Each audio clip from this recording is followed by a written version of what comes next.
बोलो गुरुदेव भगवान की जय। प्यारे कृष्ण कन्हैया लाल की जय। श्रीमद् भगवत गीता, गीता का पाठ करने जा रही हूँ आज से। एक अध्याय रोज का, और केवल हिंदी में पढ़ेंगे वैसे तो, लेकिन आज थोड़ा सा शुरुआत का ध्यान है तो वो संस्कृत में पढ़ेंगे। जो भी गलतियां हो जाए उसे क्षमा करें। अथ ध्यानम। शान्ताकारं भुजगशयनं पद्मनाभं सुरेशं विश्वाधारं गगनसदृशं मेघवर्णं शुभांगं लक्ष्मीकान्तं कमलनयनं योगभिर्ध्यानगम्यं वन्दे विष्णुं भवभयहरं सर्वलोकैकनाथं। यं ब्रह्मा वरुणेन्द्र रुद्रमरुतः स्तुवन्ति दिव्यैस्तवैर्वेदैः साङ्गपदक्रमोपनिषदैर्गायन्ति यं सामगाः। ध्यानावस्थित तद्गतेन मनसा पश्यन्ति यं योगिनो यस्यान्तं न विदुः सुरासुरगणा। देवाय तस्मै नमः। दोनों का अर्थ भी पढ़ देती हूँ। जिनकी आकृति अतिशय शांत है, जो शेषनाग की सैया पर शयन किए हुए हैं, जिनकी नाभि में कमल है, जो देवताओं के भी ईश्वर और संपूर्ण जगत के आधार हैं, जो आकाश के सदृश सर्वत्र व्याप्त हैं, नील मेघ के समान जिनका वर्ण है, अतिशय सुंदर जिनके संपूर्ण अंग हैं, जो योगियों द्वारा ध्यान करके प्राप्त किए जाते हैं, जो संपूर्ण लोकों के स्वामी हैं, जो जन्म मरण रूप भय का नाश करने वाले हैं, ऐसे लक्ष्मीपति कमल नेत्र भगवान श्री विष्णु को मैं सिर झुका के प्रणाम करता हूँ। ब्रह्मा वरुण इंद्र रुद्र और मरुदगण दिव्य स्तोत्रों द्वारा जिनकी स्तुति करते हैं, सामवेद के गाने वाले अंग पद क्रम और उपनिषदों के सहित वेदों द्वारा जिनका गान करते हैं, योगी जन ध्यान में स्थित तदगत हुए मन से जिनका दर्शन करते हैं, देवता और असुरगण कोई भी जिनके अंत को नहीं जानते, उन परम पुरुष नारायण देव के लिए मेरा नमस्कार है। ओम श्री परमात्मने नमः। अथ श्रीमद् भगवत गीता महात्म्यम। ये केवल संस्कृत में है, इसका अर्थ नहीं दिया गया है। गीता शास्त्रम इदं पुण्यम यः पठेत प्रयतः पुमान् विष्णोः पदं वाप्नोति भयशोकादिवर्जितः। गीता अध्ययनशीलस्य प्राणायाम परस्य च नैव सन्ति पापानि पूर्वजन्म कृतानि च। मलनिर्मोचनं पुंसां जल स्नानं दिने दिने शक्रद गीताम्भसि स्नानं संसार मलनाशनम्। गीतासु गीता कर्तव्या किमन्यैः शास्त्रविस्तरैः या स्वयं पद्मनाभस्य मुख पद्माद्विनिः श्रुता। भारतामृत सर्वस्वं विष्णोर्वक्त्राद्विनिः श्रुतम्। गीता गंगोदकं पीत्वा पुनर्जन्म न विद्यते। सर्वोपनिषदो गावो दोग्धा गोपालनन्दनः। पार्थो वत्सा सुधीर्भोक्ता दुग्धं गीतामृतं महत्। एकं शास्त्रं देवकी पुत्र गीतमेको देवो देवकी पुत्र एव। एको मन्त्रस्तस्य नामानि यानि कर्माप्येकं तस्य देवस्य सेवा। बोलो वृंदावन बिहारी लाल की जय। ओम श्री परमात्मने नमः। श्रीमद् भगवत गीता अथ प्रथमो अध्याय। धृतराष्ट्र उवाच। संस्कृत और हिंदी दोनों पढ़ देते हैं। धर्म क्षेत्रे कुरुक्षेत्रे समवेतायुयुत्सवः मामका पांडवाश्चैव किम कुर्वत संजय। धृतराष्ट्र बोले, हे संजय, धर्म भूमि कुरुक्षेत्र में एकत्रित युद्ध की इच्छा वाले मेरे और पांडु के पुत्रों ने क्या किया। संजय उवाच। दृष्ट्वा तु पांडवानीकं व्यूढ़ं दुर्योधनस्तदा आचार्यम उपसंगम्य राजा वचनम अब्रवीत। संजय बोले, उस समय राजा दुर्योधन ने व्यूह रचना युक्त पांडवों की सेना को देखकर और द्रोणाचार्य के पास जाकर यह वचन कहा। पश्यैतां पाण्डुपुत्राणाम् आचार्य महतीं चमूं व्यूढ़ां द्रुपद पुत्रेण तव शिष्येण धीमिता। हे आचार्य, आपके बुद्धिमान शिष्य द्रुपद पुत्र धृष्टद्युम्न द्वारा व्यूहाकार खड़ी की हुई पांडुपुत्रों की इस बड़ी भारी सेना को देखिए। अत्र शूरा महेश्वासा भीमार्जुन समायुधि युयुधानो विराटश्च द्रुपदश्च महारथा धृष्टकेतुश्च चेकितानः काशीराजश्च वीर्यवान् पुरुजित् कुन्तिभोजश्च सव्य वीर्यश्च नरपुंगवः युधामन्युश्च विक्रांत उत्तमौजाश्च वीर्यवान सौभद्रो द्रौपदेयाश्च सर्व एव महारथा। इस सेना में बड़े बड़े धनुषों वाले तथा युद्ध में भीम और अर्जुन के समान शूरवीर सात्यकी और विराट तथा महारथी राजा द्रुपद, धृष्टकेतु और चेकितान तथा बलवान काशीराज, पुरुजित, कुंतीभोज और मनुष्यों में श्रेष्ठ सभ्य पराक्रमी युधामन्यु तथा बलवान उत्तमौजा, सुभद्रा पुत्र अभिमन्यु एवं द्रौपदी के 5 पुत्र, ये सभी महारथी हैं। अस्माकं तु विशिष्टा ये तान् निबोध द्विजोत्तम नायिका मम सैन्यस्य संज्ञार्थम तान् ब्रवीमि ते। हे ब्राह्मण श्रेष्ठ, अपने पक्ष में भी जो जो प्रधान है उनको आप समझ लीजिए। आपकी जानकारी के लिए मेरी सेना के जो जो सेनापति हैं उनको बतलाता हूँ। भवान भीष्मश्च कर्णश्च कृपश्च समितिञ्जयः अश्वत्थामा विकर्णश्च सौमदत्तिस्तथैव च। आप द्रोणाचार्य और पितामह भीष्म तथा कर्ण और संग्राम विजयी कृपाचार्य तथा वैसे ही अश्वत्थामा, विकर्ण और सोमदत्त का पुत्र भूरिश्रवा।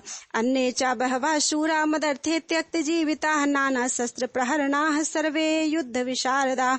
और भी मेरे लिए जीवन की आशा त्याग देने वाले बहुत से शूरवीर अनेक प्रकार के शस्त्र अस्त्रों से सुसज्जित और सब के सब युद्ध में चतुर हैं। अपर्याप्तम तदस्माकं बलम भीष्माभिरक्षितम पर्याप्तम त्विदमे तेषां बलम भीमाभिरक्षितम।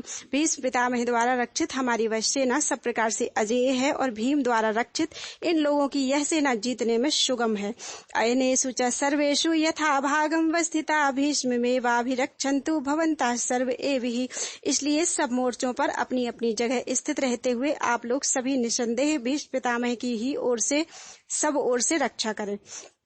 तस्य संजनयन् हर्षं कुरु वृद्धः पितामहः सिंहनादं विनद्योच्चैः शंखं दद्मौ प्रतापवान।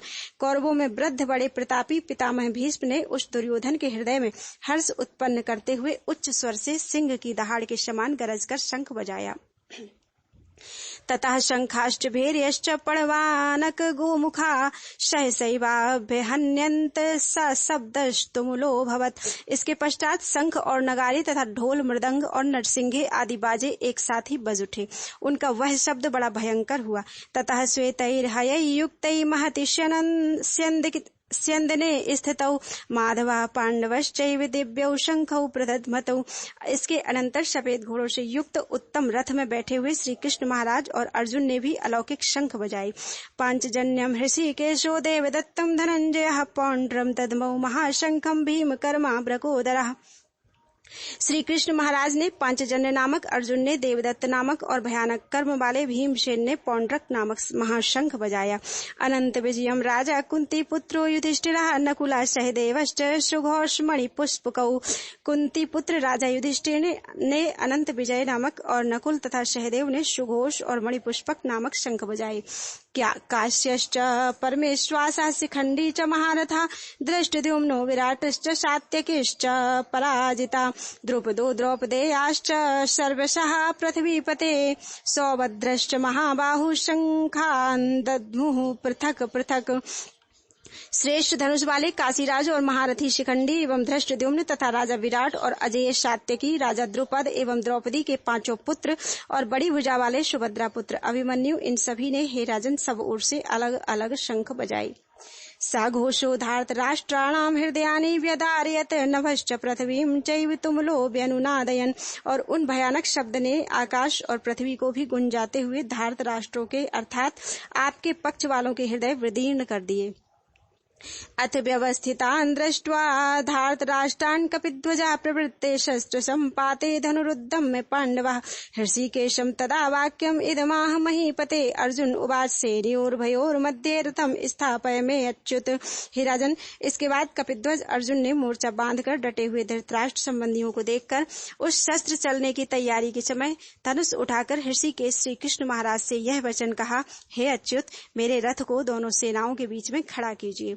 यावद्देतान् निरीक्षेऽहं योद्धुकामान् अवस्थितान् कैर्मया सह योद्धव्यमस्मिन्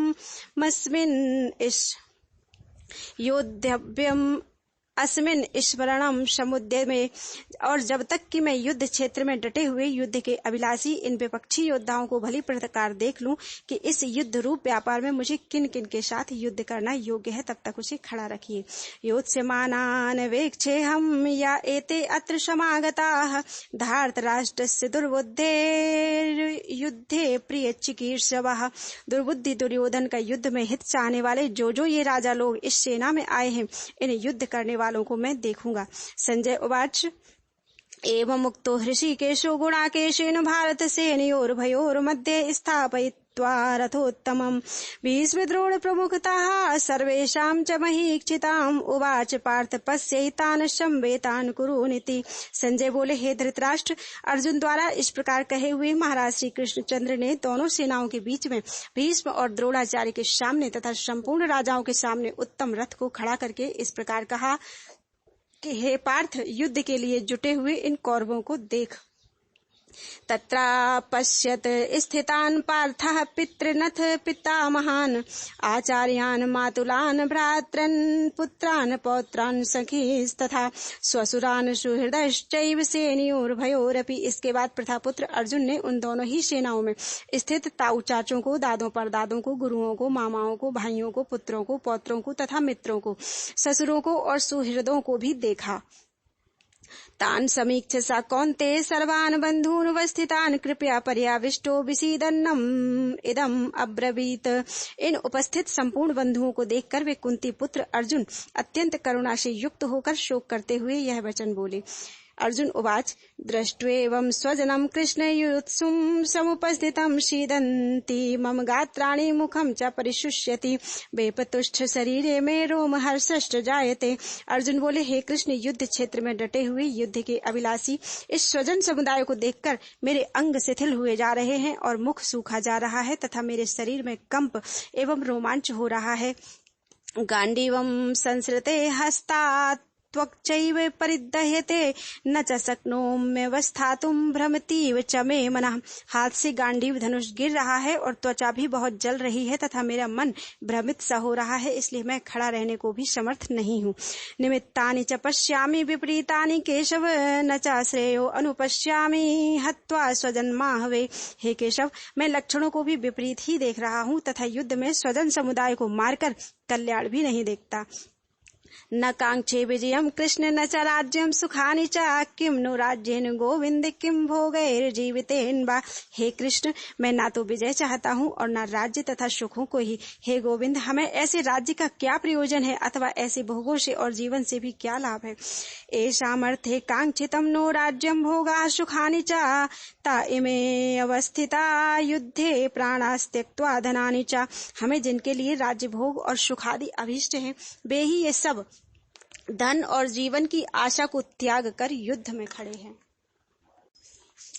आचार्याः पितरः पुत्रास्तथैव च पितामहः मातुलाः श्वशुराः पौत्राः श्यालाः सम्बन्धिनस्तथा। गुरुजन, ताऊ चाचे, लड़के और उसी प्रकार दादे, मामे, ससुर, पौत्र, शाले और भी संबंधी लोग हैं। एतान् हन्तुमिच्छामि घ्नतोऽपि मधुसूदन अपि त्रैलोक्य राज्यस्य हेतोः किं नु मही कृते। हे मधुसूदन, मुझे मारने पर भी अथवा तीनों लोगों के राज्य के लिए भी मैं इन सबको मारना नहीं चाहता, फिर पृथ्वी के लिए तो कहना ही क्या है।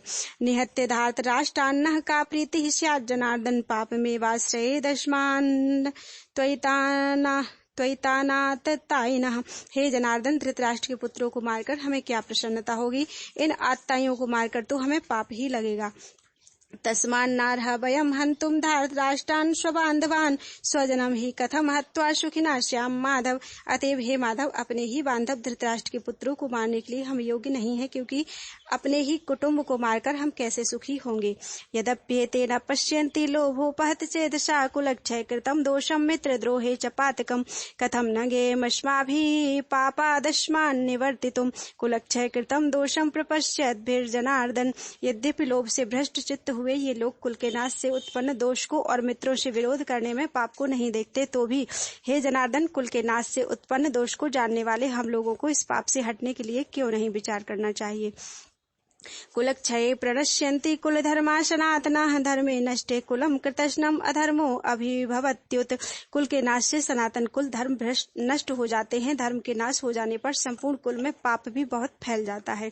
अधर्माभिभवात् कृष्ण प्रद्युष्यन्ति कुल स्त्रियः स्त्रीषु दुष्टासु वासने जायते वर्ण शंकरा। हे कृष्ण, पाप के अधिक बढ़ जाने से कुल की स्त्रियां अत्यंत दूषित हो जाती हैं और हे वासने, स्त्रियों के दूषित हो जाने से वर्ण संकर उत्पन्न होता है। संकरो नरकायैव कुलग्नानां कुलस्य च पतन्ति पितरो हेषां लुप्त पिंडोदक क्रिया। वर्ण संकर कुलघातियों को और कुल को नरक में ले जाने के लिए होता है। लुप्त हुई पिंड और जल की क्रिया वाले अर्थात श्राद्ध और तर्पण से वंचित इनके पितर लोग भी अधोगति को प्राप्त होते हैं। दोषैरेते कुलग्नानां वर्ण शंकर कारकैः उत्साद्यन्ते जाति धर्माः कुल धर्माश्च शाश्वता। इन वर्ण संकर कारक दोषों से कुलघातियों के सनातन कुल धर्म और जाति धर्म नष्ट हो जाते हैं। उत्सन्न कुल धर्माणां मनुष्याणां जनार्दन नरके नियतं वासो भवति इत्यनुशुश्रूम। हे जनार्दन, जिनका कुल धर्म नष्ट हो गया हो ऐसे मनुष्यों का अनिश्चित काल तक नरक में वास होता है, ऐसा हम सुनते आए हैं। अहो बत महत् पापम कर्तुम व्यवसिता वयम यद राज्य सुख लोभेन हन्तुम स्वजनम मुद्यतः। हा शोक, हम लोग बुद्धिमान होकर भी महान पाप करने को तैयार हो गए हैं, जो राज्य और सुख के लोभ से स्वजनों को मारने के लिए उद्यत हो गए हैं। यदि माम प्रतीकारम शस्त्रम शस्त्रपाणिः धार्तराष्ट्रारणे हन्युस्तन्मे क्षेमतरम भवेत्। यदि मुझ शस्त्र रहित एवं सामना न करने वाले को शस्त्र हाथ में लिए हुए धृतराष्ट्र के पुत्र रण में मार डाले तो वह मारना भी मेरे लिए अधिक कल्याणकारक होगा। संजय उवाच एवं उक्त्वा अर्जुन शंखे रथोपस्थ उपाविशत विसृज्य ससरम चापम शोक संविघ्न मानसः। संजय बोले, रणभूमि में शोक से उद्विग्न मन वाले अर्जुन इस प्रकार कहकर बाण सहित धनुष को त्याग कर रथ के पिछले भाग में बैठ गए। ओम तत्सद। श्रीमद् भगवद गीता शुभ्रम विद्यायाम योग शास्त्रे श्री कृष्ण अर्जुन संवादे अर्जुन विषाद योगो नाम प्रथमो अध्याय। बोलो वृंदावन बिहारी लाल की जय।